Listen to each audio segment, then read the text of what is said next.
ये जो कालीनें जो लगी हुई है सड़क के किनारे, ये इफ्तार का यहाँ पे सुफरे लगते हैं। यहाँ पे सुफरे यानी दस्तरखान।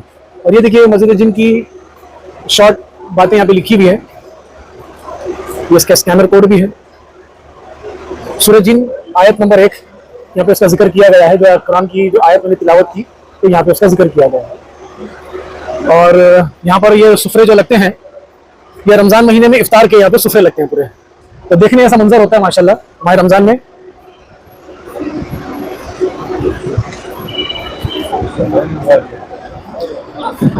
जैसे कि मैंने आपको अभी मस्जिद जिन दिखाया, ये कॉर्नर पे देखिए मीनार नजर आ रहा है, मस्जिद जिन का है। और इसी गली से जब अंदर आते हैं तो मैंने आपको उस कॉर्नर पर बताया कि यहाँ पे माह रमज़ान में इफ्तार के सुफरे लगते हैं, दस्तरखान यहाँ पर बिछाया जाता है इसी गली के बैक साइड में। बहुत ही खास चीज़ अभी आपको मैं दिखाने जा रहा हूँ, बहुत ही खास। ये जो जालियां नजर आ रही है, सहन नजर आ रहा है, और ये कबूतर यहाँ पे जो नजर आ रहे हैं पूरे, ये जो सहन है, ये देखिए ज़वारे करम यहाँ पे खड़े हैं। तो अभी मैं आपको एक चीज़ दिखाने जा रहा हूँ, एक बहुत ही मुबारक और मुक़द्दस मकाम है। आइए आपको वहाँ चल के आपको दिखाता हूँ। अभी जिस मकाम पर मैं खड़ा हूँ यहाँ पे, यह है जन्नतुल माला, मक्कतुल मुकर्रमा का सबसे मशहूर पुराना कदीम तारीखी कब्रिस्तान, जहाँ पर 10,000 से ज़्यादा कमोबेश साहबा साहबियात की कब्रें, उनके मज़ारात यहाँ पर मौजूद हैं। बिलखुसूस जो मुझे मालूम है हिजरत से कब्ल, क्योंकि हमारे नबी जो हिजरत करके मक्का से मदीना जब मुंतकिल हुए, आप तशरीफ़ ले गए, तो माँ खतीजा रज़ी अल्लाह तआला अन्हा का इंतकाल मक्का में ही हो गया था और आपकी मज़ार शरीफ यहाँ पर मौजूद है। हमारी माएँ, हमारे माँ बाप उन पर कुर्बान, जो हमारी माँ है, सारी मोमिनीन की जो माँ है, हज़रत उम्मुल मोमिनीन माँ खतीजा रज़ी अल्लाह तआला अन्हा की मज़ार शरीफ यहाँ अंदर मौजूद है। और भी दिगर अज़वाज कराम और भी दिगर साहबा साहबियात, कई जो नाम हम गिन नहीं सकते, ये उनकी मज़ार शरीफ यहाँ पर मौजूद है। तो आइए आपको सरसरी तौर पर दिखाता हूँ। देखिए अल्हम्दुलिल्लाह मैंने थोड़ी सी कोशिश की, लोगों से पूछा, तो जन्नतुल माला जो मुक़द्दस कब्रिस्तान है उसका गेट मुझे नज़र आ गया। सामने नज़र आ रहा है, ये देखिए सामने गेट है, उसका एंट्री गेट है। और वही एंट्री गेट जैसा कि आपको मैं बताया कि ये जो सामने ब्रिज से इस तरह से आएंगे दुकानों के पास से होते हुए, मस्जिद जिन के बिल्कुल करीब में ही है, बिल्कुल उसके बैक साइड में ही है।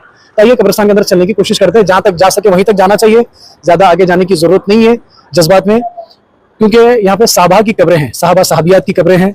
और अदब का मकाम यह है क्योंकि एक्सटेंशन के बाद सऊदी हुकूमत ने जो एक्सटेंशन किया है ना, तो बहुत सी मज़ारात जो है वो मस्मार हो चुकी और मज़ारात के निशानात भी मिट चुके हैं। तो कहीं ऐसा ना हो कि आपके गुनहगार कदम, आपके पैर जो है वो साहबी साहबियात की मज़ार उनके कब्रों पर लगे, ठीक है ना। तो जितना कोना पकड़ के खड़े हों, फातिहा दुरूद करें और जो दुआएं वगैरह पढ़ें और उनके वसीले से दुआएं मांगे, इंशाअल्लाह अल्लाह कबूल फरमाएगा। लेकिन ज़्यादा अंदर जाने की कोशिश ना करें, ये मेरा मशवरा है। बाकी हर कोई समझदार है, अपने अपने लोगों की सबकी जहन की बातें होती है। चलिए अंदर चलते हैं।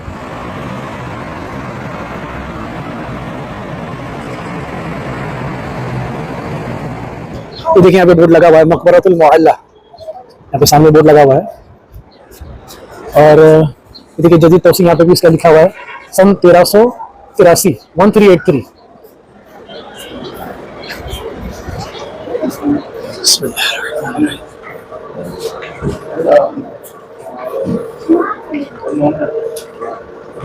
ये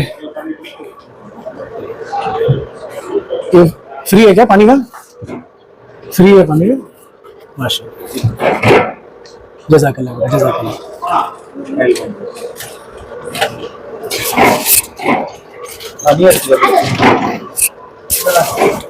देखिए यहाँ पे पानी की बोतलों का इंतजाम है, मुफ्त इंतजाम है। आप दरवाज़ा खोलकर कोई भी ठंडा सादा पानी जिस तरीके से है वो आप ले सकते हैं। देखिए मैंने भी एक बोतल ली है पानी की, अल्हम्दुलिल्लाह एक पानी की बोतल मैंने भी ले ली, क्योंकि थोड़ी धूप महसूस होती है तो आदमी को प्यास लगती रहती है, तो ले हस्बे इस्तिताअत। और ये सिटिंग एरिया है, और गालिबन यहाँ पे शायद ये जो निशानात जो बनाए गए हैं, ये शायद नमाज जनाजे की नमाज यहाँ पर शायद होती है। ये देखिए यहाँ पे दुआ भी लिखी हुई है, कब्रिस्तान में जाने की दुआ जो है यहाँ पर पढ़ ली जाए बेहतर। अस्सलामु अलैकुम अहलद दियार मिनल मुमिनीन वल मुस्लिमीन व इन्ना इंशाअल्लाहु बिकुम लाहिक़ून वसल्लल्लाहु लना व लकुम अल आफिया। तो ये दुआ पढ़ लेना चाहिए बेहतर ये। और ये कब्रिस्तान के अंदर हम आ गए यहाँ पे, तो मैं ज़्यादा अंदर नहीं जाऊँगा। जो रास्ते बने हुए हैं वहीं किनारे खड़े रहकर ही पढ़ लिया जाए तो बेहतर है।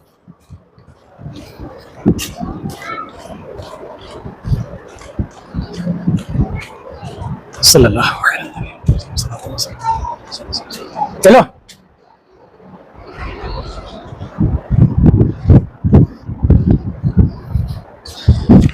बेहतर है कि मैं चप्पल उतार दूं यहाँ पे।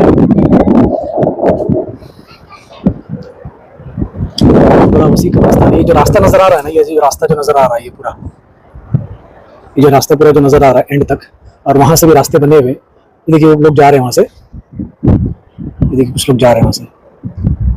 तो मेरा तो मन नहीं कर रहा, क्योंकि हमारे उलमा कराम ने फरमाया कि जन्नतुल बकी और जन्नतुल माला शरीफ में अदब का मकाम यही है कि ये रास्तों पर ना चला जाए, ये रास्तों पर ना चला जाए, क्योंकि पता नहीं किस सहाबी और किस सहाबियात की नीचे उसकी मज़ार उसकी कब्र मौजूद हो और हम अपने गुनहगार पैर लेकर इसके ऊपर चल पड़े। क्योंकि सऊदी हुकूमत की तरफ से यहाँ पर काफ़ी एक्सटेंशन हुआ है और इसकी जो तोसी हुई है, और भी बहुत सी अलग अलग बातें मैं इसको वीडियो में बताना मुनासिब नहीं है, क्योंकि कुछ लोगों को बुरी भी लग जाती है कि बात जब सऊदी हुकूमत की आती है तो हम और दूसरे जो बदअकीदा जो लोग होते हैं ना, जो गुमराह फिरके के जो लोग होते हैं, तो उनको ये बात ना चुभती है अक्सर। तो मैं वो अल्फाज अभी बिल्कुल नहीं कहूँगा, खामोशी और अदब का मकाम ये है कि बस यहाँ पे दुआ पड़ी जाए, जो कलाम पाक की सूरह पढ़े और इनको ईसाल सवाब ईसाल करें, और इनके सदक़े वसीले से आप दुआ मांगे, इंशाअल्लाह अल्लाह रब्बुल इज़्ज़त जो है दुआ को कबूल करेगा। क्योंकि ये सहाबा हैं, सहाबियात हैं, जिन्होंने हमारे प्यारे नबी सल्लल्लाहु अलैहि वसल्लम की ज़ियारत की है, उनके साथ उन्होंने ज़िंदगी गुजारी है और उनकी सोहबत उठाई है, तभी तो उनको सहाबी और सहाबियात कहा जाता है। और सबसे प्यारी बात जो मुझे यहाँ पे जो लगी है, वो हमारी माँ, सारी मोमिनीन की माँ खदीजा रज़ियल्लाहु ताला अन्हा, उनकी मज़ार शरीफ भी यहाँ पे मौजूद है, लेकिन उसकी निशानी मिट चुकी है। एक वक्त था 1925 से पहले जब तुर्की हुकूमत थी, तो यहाँ पर माँ खदीजा की मज़ार शरीफ जो है बाकायदा अच्छे से निशानी के साथ, नाम के साथ वो मौजूद थी। लेकिन 1925 के बाद जब सऊदी हुकूमत यहाँ पर इस्टेब्लिश हुई और जब आई, तो बहुत से मज़ारात को उन्होंने मसमार किया, गुंबद कुब्बे वगैरह जो थे बने हुए थे वो उन्होंने मसमार कर दिया, शहीद कर दिया, और नए सिरे से उन्होंने ये तामीर की, जिस तरीके से जो नज़र आ रहा है आज जन्नतुल माला, और इसी तरीके से जन्नतुल बकी भी उसी तरीके से मौजूद है आज। तो मशवरा दूंगा कि इस रास्तों पर ना चला जाए, एक किनारे खड़े हो जाएं। सिर्फ वीडियो बताने का मकसद नहीं था, अंदर आकर आपको दिखाना मकसद था कि थोड़ा सा मैंने एहतियात करके किनारे से मैं होते हुए आया, मैं भी ज़्यादा आगे अंदर नहीं गया हूँ। आप देख सकते हैं, ये देखिए मैंने चप्पल यहाँ पे उतारी अपनी किनारे, और एक किनारे में खड़ा हूँ यहाँ पे, करते हैं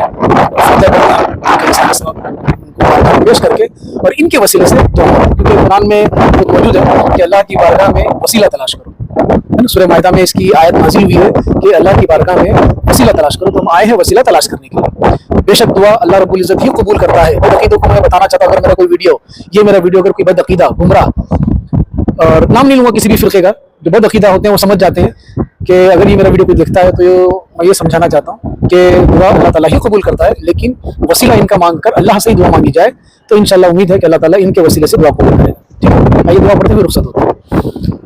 एक छोटी सी बात मैं अर्ज करना चाह रहा था कि जैसे कि यहाँ पे आपको मैंने बताया जन्नतुल माला ये कब्रिस्तान है, जहाँ पे कई हज़ार सहाबा सहाबियात की मज़ार कब्रें यहाँ पे मौजूद है। तो सहाबी की डेफिनेशन आपको बताता हूँ कि सहाबी किसे कहते हैं।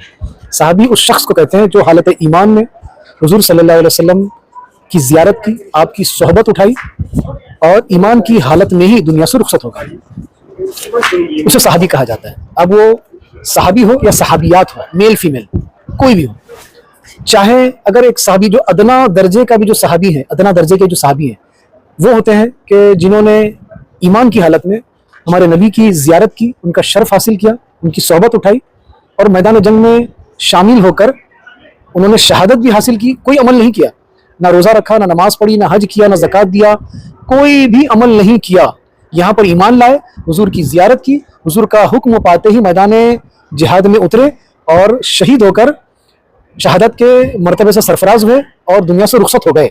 कोई नेक अमल नहीं किया बज़ाहिर, तो वो भी अदना दर्जे का भी सहाबी उसे कहा जाता है, उसे भी सहाबी कहा जाता है, क्योंकि उन्होंने हालत ईमान में हुजूर की ज़ियारत की और हालत ईमान में ही दुनिया से रुखसत हुए। तो एक सहाबी की एक मुख्तसर मैंने डेफिनेशन आपको बताई। अल्लाह रब्बुल इज़्ज़त आप सबको भी यहाँ पर आना नसीब करे और इनके वसीले से दुआ मांगे। जन्नतुल माला, जन्नतुल बकी के जितने भी सहाबा साहबियात यहाँ पे मौजूद है, मैं आपके लिए भी दुआ करूँगा कि अल्लाह रब्बुल इज़्ज़त इनके सदक़े वसीले से, इनके सहाबा साहबियात के सदक़े वसीले से आपकी भी दुआएं कबूल करे, आपके भी गुनाहों की मग़फ़िरत करे और आपकी तमाम परेशानियाँ मुस्लिम अल्लाह ताला हल फरमाए। चलिए बाहर चलते हैं।